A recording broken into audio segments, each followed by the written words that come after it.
जो आनंद के सिंधु हैं, सिंधु समझते हैं समुद्र, जो आनंद के समुद्र हैं, सुख की परम राशि हैं, सीकर त्रैलोक सुपासी। कितने बड़े ये स्रोत हैं आनंद के। कितना भी बड़ा अभिमानी हो, जब वो सागर के पास पहुंचता है तो उसका सारा अभिमान चकनाचूर हो जाता है। उसकी विशालता को देखकर, उसकी गहराई को, उसके अनंत रूप को देखकर। हमारे राघव जी आनंद के समुद्र हैं, आनंद का सागर।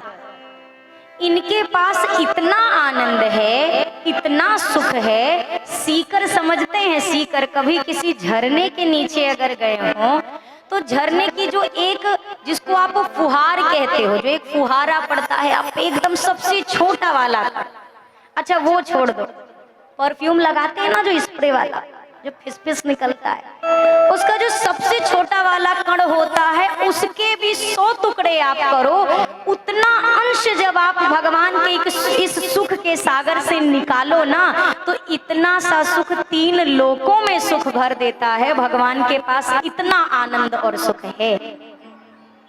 और हम और आप क्या कहते हैं कि भगवान ने हमें दुख दे दिया। कहते हैं ना, जीवन में थोड़ा सा परिस्थिति बदलती है और हम सबसे पहले भगवान को कहते हैं भगवान ने बड़ी तकलीफ दे दी। अब जो भगवान ने लिख दिया भाग्य में, तकलीफ भगवान ने नहीं लिखी है, हमारे कर्मों से हमारे सुख और दुख की रचना होती है। अगर कोई पशु ये बात कहे तो उसके लिए सोचा जा सकता है, क्योंकि वो पर आश्रित है, वो स्वयं से अपनी योनि अब नहीं बना सकता है। पर हमारे पास भगवान ने रास्ता दिया है, बुद्धि दी है विचार करने के लिए कि आप सही और गलत की पहचान करो, तब किसी एक रास्ते पर चलो। ये विवेक भगवान ने हम मनुष्यों को दिया है। और इसके बाद भी गलत मार्ग का चयन करके अगर हम ये कहें भगवान ने मुझे दुख दिया, तो ये सरासर गलत बात है भैया। गोस्वामी जी कहते हैं भैया, तुलसी यह तन खेत है, मन वच कर्म किसान, पाप पुण्य 2 बीज हैं, बवै सुलह है निदान।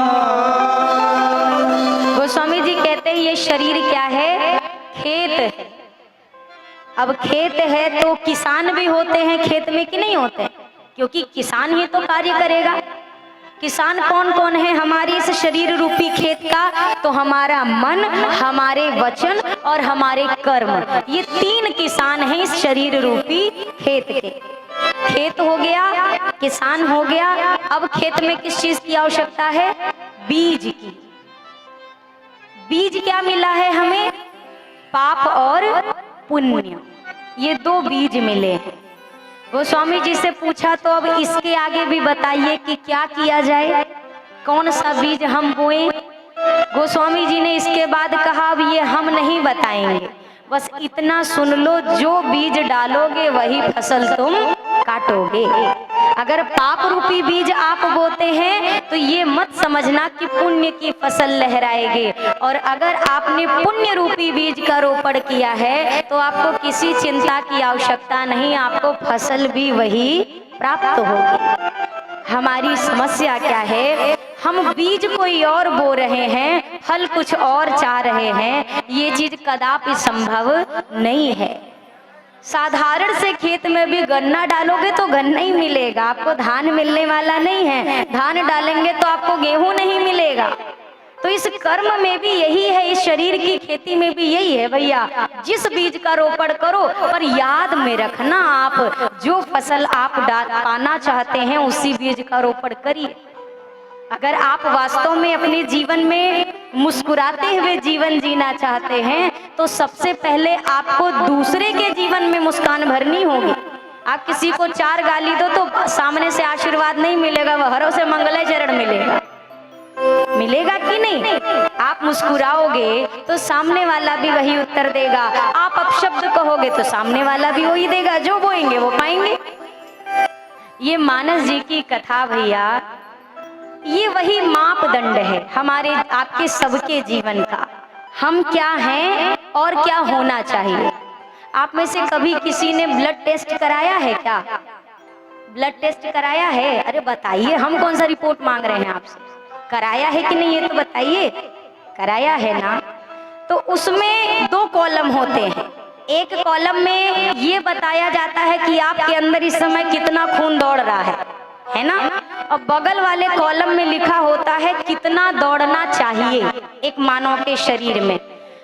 इधर वाले से अगर इधर कम है, मतलब अगर इधर 13 होना चाहिए आपके भीतर और इधर 7 है, इसका मतलब आपको खा पी के अपना खून बढ़ाने की आवश्यकता है। और अगर यहाँ 13 है और यहाँ 12 है, ओके, फिर आपको चिंता की जरूरत नहीं।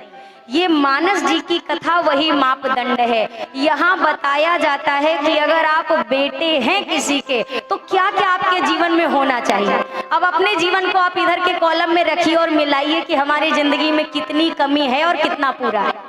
अगर किसी की पत्नी है, अगर किसी के भाई हैं, जो भी आपका संबंध है संसार में, ये मानस की कथा वो मापदंड तय करती है। यहाँ इतना बताया गया है, आपके पास कितना है तो आनंद से भजन करके उसको चालू रखिए, नहीं है तो बढ़ाने के प्रयास में लग जाइए।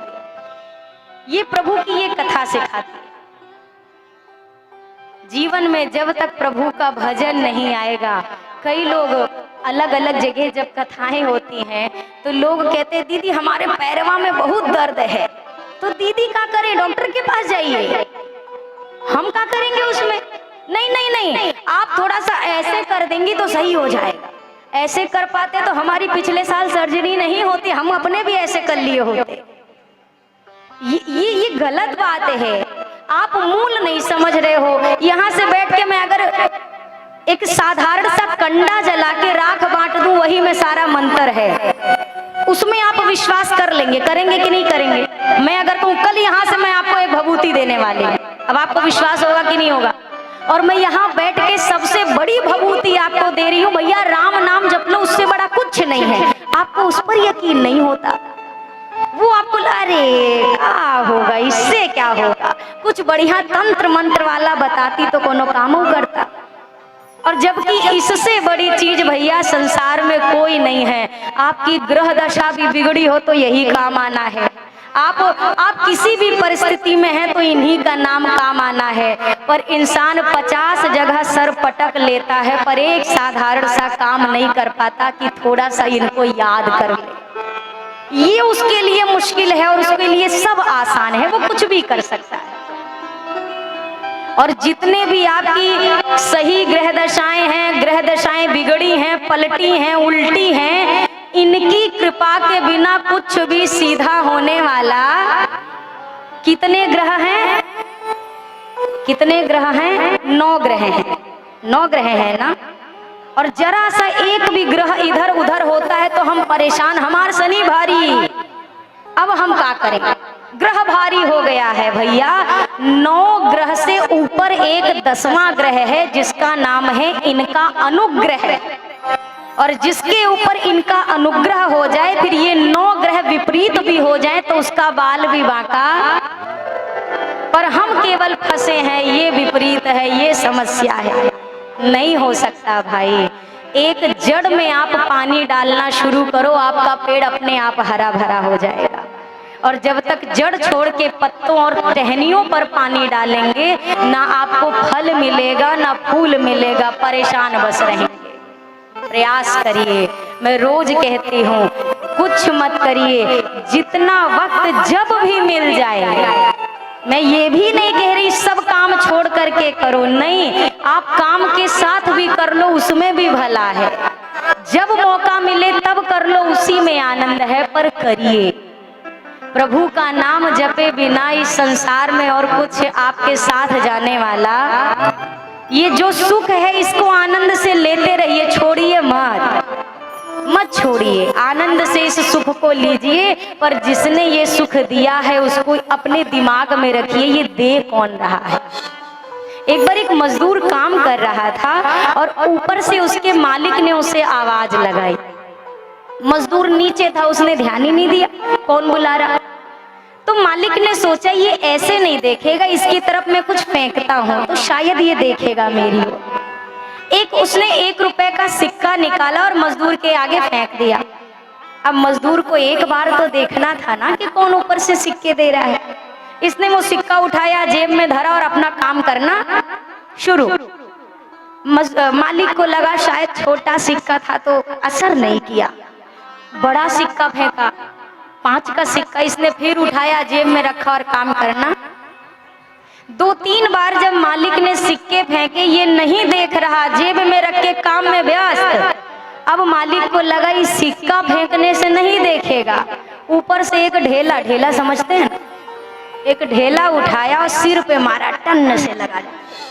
और जैसे सिर पे लगा, अब कह रहा कौन है?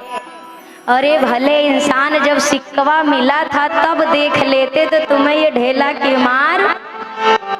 ये सिक्के वो सुख हैं जो आपको परमात्मा देता है, वो छोटका ढेलवा वो दुख है जो आप इनकी तरफ नहीं देखते हो तो आपको महसूस होता है। ये वो दुख है। जीवन में जब तक इनकी ओर आप अपना मुख करके चलेंगे, आप जीवन में कभी हारेंगे नहीं। तो भैया, बड़े बड़े यत्न में ना फंस के केवल इतना करना शुरू करो, राम कहते।